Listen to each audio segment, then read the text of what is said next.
in today's tutorial, I'm going to show you how to disable sleep mode on your HP laptop, tablet, or desktop computer. So this should hopefully be a pretty straightforward process, guys. And without further ado, let's go ahead and jump straight into it. So all I have to do is select the Windows Start or Search menu and search for Settings. Best result, you go back with Settings. Go ahead and open that up. You want to select on the left side where it says System. And then on the right side, you want to go down and select Power.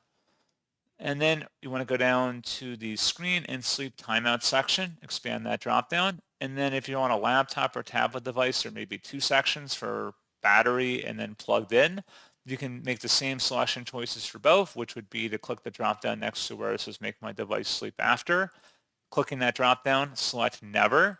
You can also turning off the screen as well. So if you don't want your screen to be turned off, it's a little alternative to just going into sleep mode as well.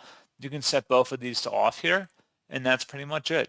So as always, thank you guys for watching this brief tutorial. I do hope that I was able to help you out, and I do look forward to catching you all in the next tutorial. Goodbye.